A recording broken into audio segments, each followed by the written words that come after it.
सीताराम। आज श्री मद्भगवत गीता के 12वें अध्याय के महात्म्य का पाठ करूँगा। तो 12वां अध्याय भक्ति योग नाम से है और इसमें 20 श्लोक हैं।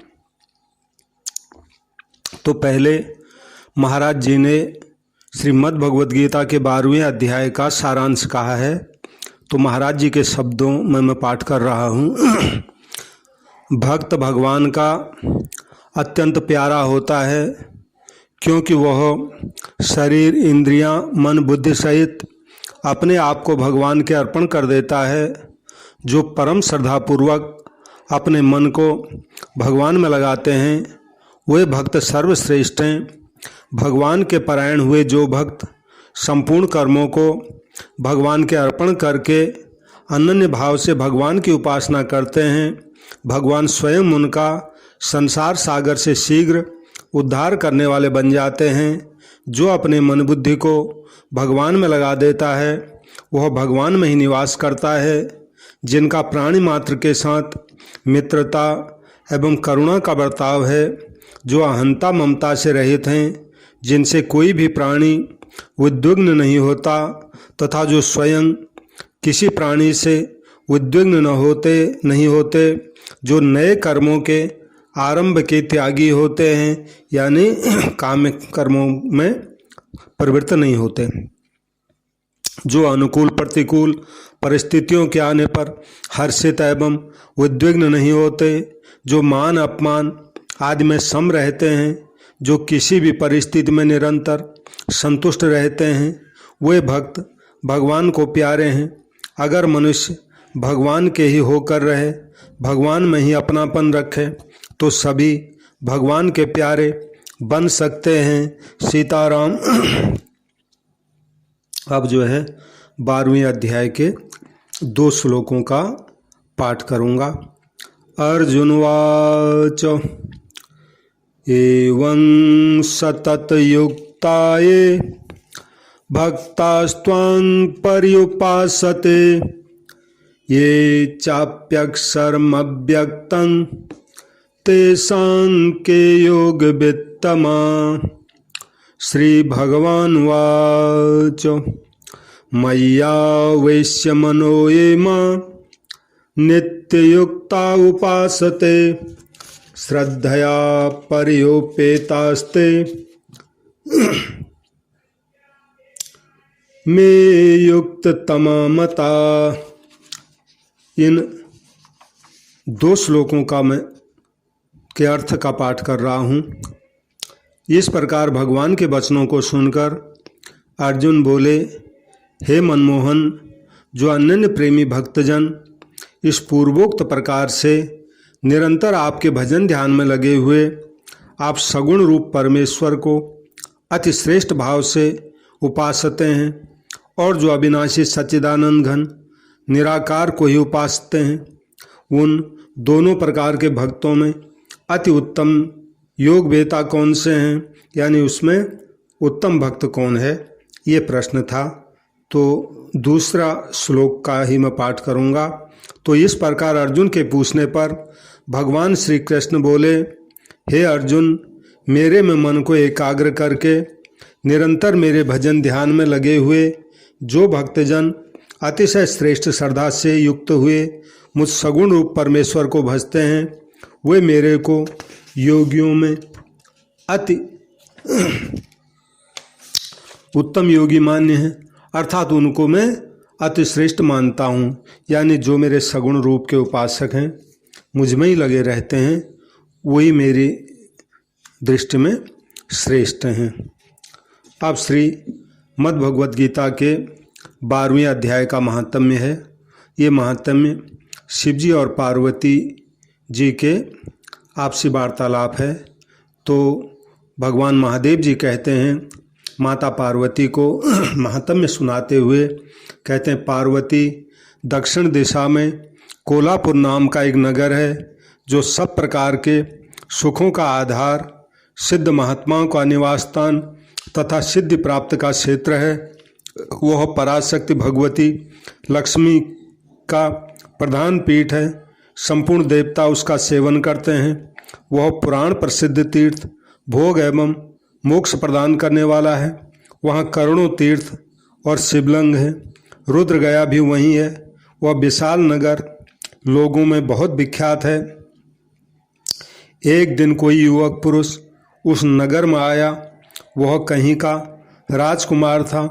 उसके शरीर का रंग गोरा, नेत्र सुंदर, ग्रीवा शंख के समान, कंधे मोटे, छाती चौड़ी तथा भुजाएं बड़ी बड़ी थी। नगर में प्रवेश करके सब ओर महलों की शोभा निहारता हुआ वह देवेश्वरी महालक्ष्मी के दर्शनार्थ उत्कंठित हो मणिकंठ तीर्थ में गया और वहाँ स्नान करके उसने पहले पितरों का तर्पण किया। फिर महामाया महालक्ष्मी जी को प्रणाम करके भक्तिपूर्वक उनका स्तवन करना आरंभ किया। राजकुमार बोला स्तुति करते हुए, जिसके हृदय में असीम दया भरी हुई है, जो समस्त कामनाओं को देती तथा अपने कटाक्ष मात्र से सारे जगत की सृष्टि पालन और संहार करती हैं, वही जगन्माता महालक्ष्मी की जय हो। जिस शक्ति के सहारे उसी के आदेश के अनुसार परमेष्टि ब्रह्मा सृष्टि करते हैं, भगवान अच्युत जगत का पालन करते हैं तथा भगवान रुद्र अखिल विश्व का संहार करते हैं, उस सृष्टि पालन और संहार की शक्ति से संपन्न भगवती पराशक्ति का मैं भजन करता हूँ। कमले योगी जन तुम्हारे चरण कमलों का चिंतन करते हैं।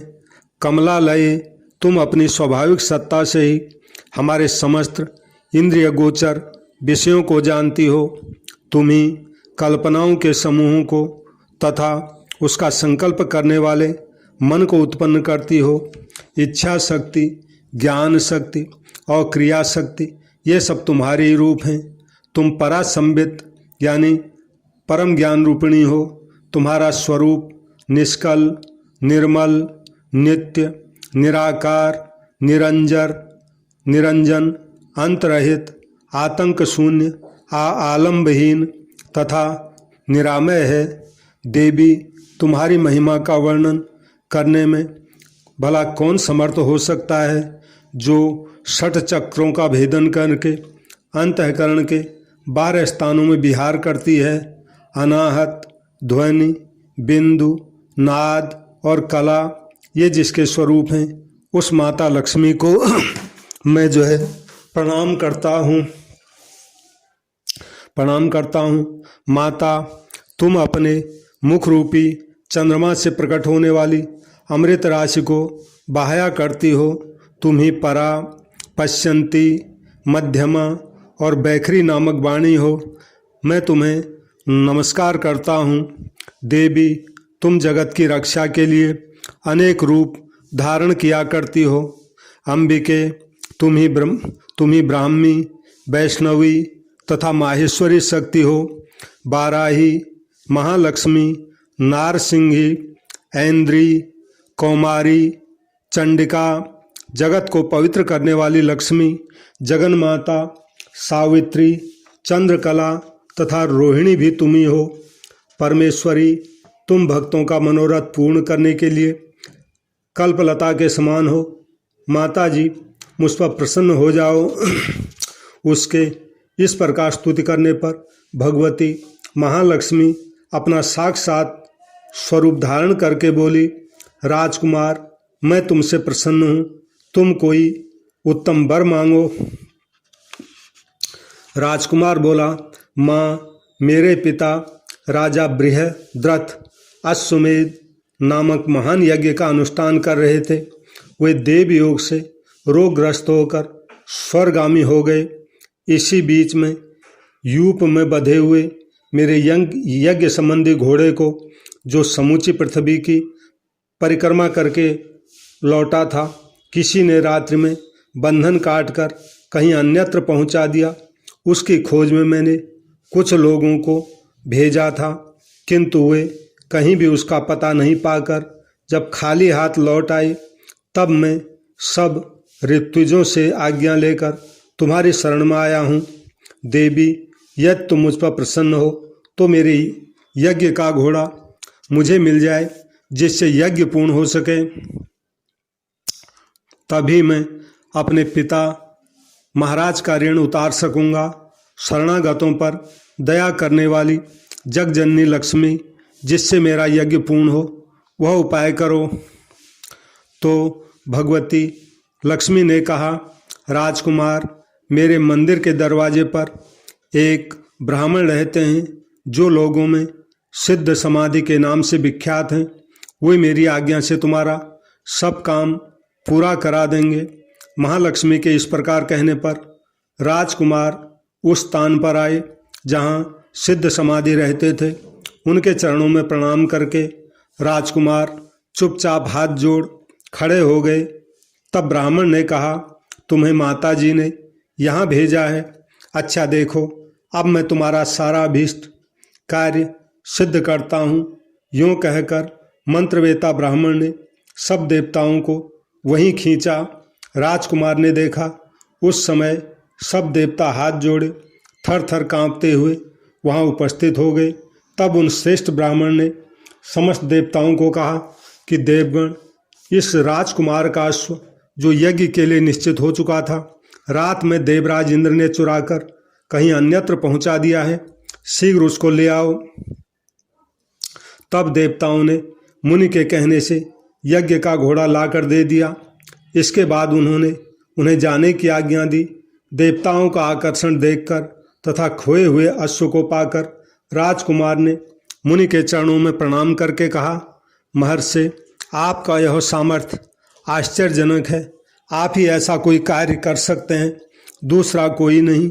ब्रह्मन, मेरी प्रार्थना सुनिए। मेरे पिता राजा बृहद्रथ अश्वमेध यज्ञ का अनुष्ठान आरंभ करके देवयोग से मृत्यु को प्राप्त हो गए हैं।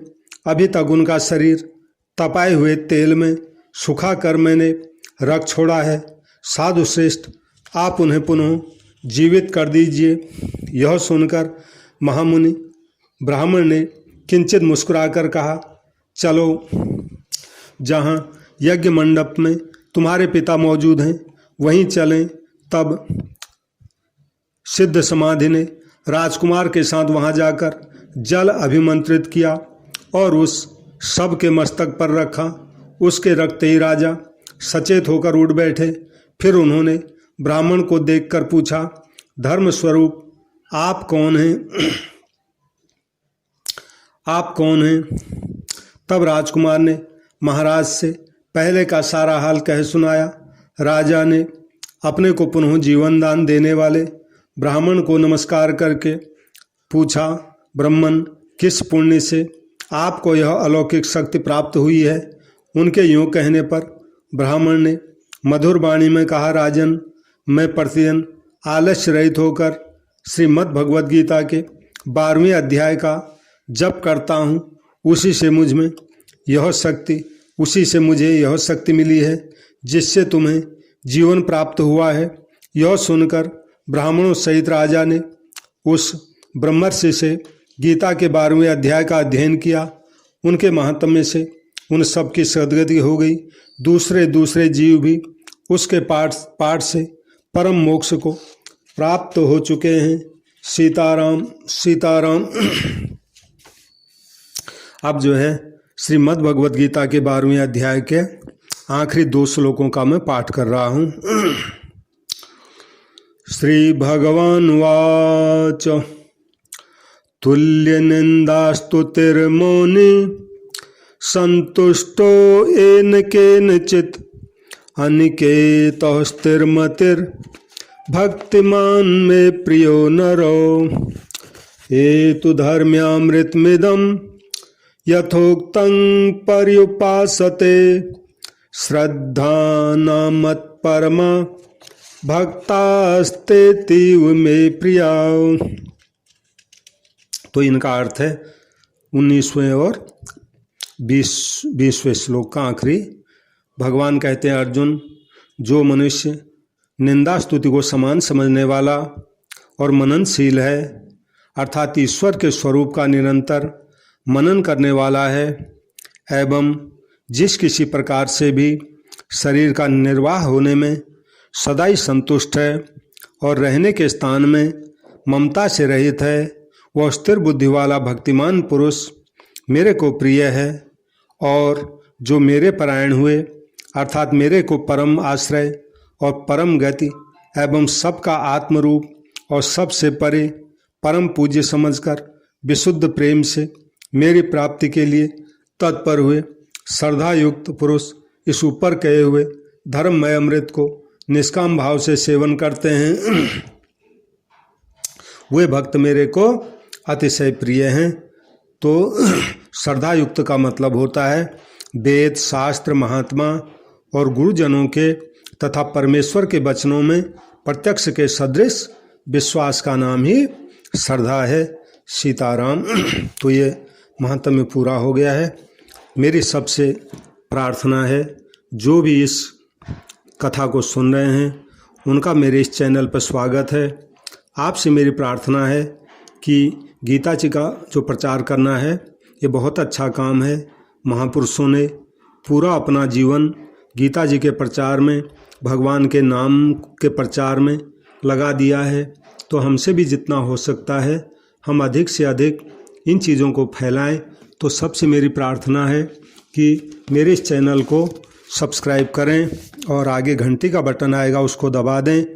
और अगर कथा आपको पसंद आती हैं तो इसको लाइक करें और लोगों में अधिक से अधिक इसका प्रचार हो, लोगों की भावना सात्विक बने, अच्छी बने। तो इन कथाओं को या इस कथा को आप शेयर करें और कुछ आप कहना चाहते हैं तो कमेंट बॉक्स में जाके लिख दें। तुलसीदास जी महाराज के दो दोहे हैं, इनका मैं अंत में पाठ कर रहा हूँ। तुलसीदास जी कहते हैं, मन भाजन मधुपारई पूरन अमी निहार काछाणीय का संग्रह कहूँ विवेक विचार। तुलसीदास जी कहते हैं, शराब से भरे हुए मणिमय पात्र और अमृत से पूर्ण मिट्टी के बर्तन को देखकर जरा विवेक पूर्वक विचार कर कहो कि इन दोनों में किसका त्याग करना चाहिए और किसका ग्रहण करना चाहिए। तात्पर्य यह है कि उत्तम वस्तु सामान्य स्थान में भी हो तो भी उसको ले लेना चाहिए और बुरी वस्तु अगर उत्तम स्थान में भी हो तो भी उसका त्याग ही करना चाहिए। बड़ी सुंदर बात कही है। एक दोहा और महाराज जी का पाठ कर रहा हूँ मैं।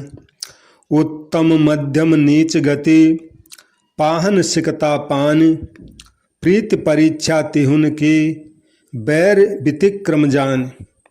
तुलसीदास जी कहते हैं कि प्रीति की परीक्षा में उत्तम मध्यम और नीच इन तीनों की स्थिति क्रमशः पत्थर बालू और जल के समान है। अर्थात उत्तम पुरुष की जो प्रीति है वो पत्थर की लकीर के समान अमिट है, यानी वो मिटती नहीं है। मध्यम पुरुष की प्रीति बालू की रेखा के समान है और दूसरी हवा नहीं लगने तक ही है, यानी वो बालू की रेखा तभी तक रहती है जब तक हवा न लगे। हवा लग जाए फिर वो समतल हो जाती है, रेखा मिट जाती है। और नीच की जो प्रीति है वो तो जल के लकीर के समान है। जैसे अंगुली से जल में लकीर करते जाओ और साथ ही साथ जो है मिटती चली जाती है, ऐसे नीच की प्रीति तत्काल नष्ट हो जाती है, यानी वो मात्र दिखावे भर की होती है, प्रीति वगैरह होती नहीं है कुछ। परंतु बैर इसके विपरीत होता है। उत्तम पुरुष का जल की लकीर के समान तत्काल बैर भाव नष्ट हो जाता है और मध्यम का बालू की रेत के समान बस थोड़े समय तक रहने वाला होता है, फिर जो है मिट जाता है। और नीच का तो जो बैर है वो पत्थर की लकीर के सदृश है जो हमेशा बना ही रहता है। सीताराम सीताराम सीता